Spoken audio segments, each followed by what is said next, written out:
Serangan demi serangan terus diluncurkan militer Rusia setiap harinya. Terbaru, beredar sebuah video di media sosial Telegram pada Senin 24 Juni 2024 yang memperlihatkan aksi UAV Lancet Rusia yang dengan hati-hati menghancurkan target di posisi Ukraina. Hari ini, drone militer Rusia sekali lagi menunjukkan keakuratan dan keterampilan mereka. Lancet Rusia tidak memberikan peluang bagi radar Ukraina untuk melakukan perlawanan, dan kemudian dengan presisi kerawang mereka menukik ke arah D30 yang baru saja selesai dibangun.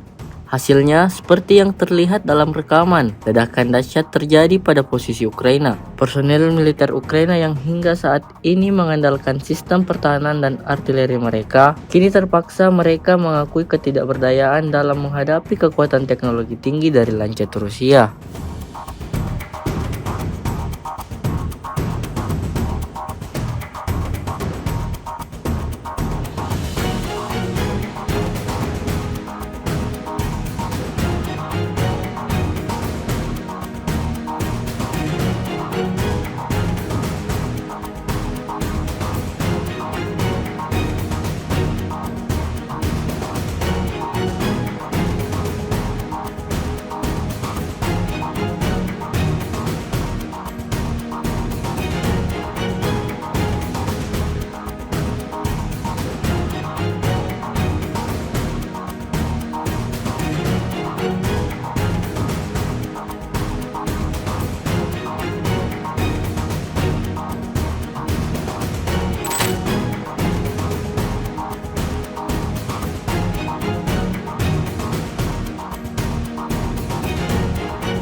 Download Tribun X sekarang, menghadirkan lokal menjadi Indonesia.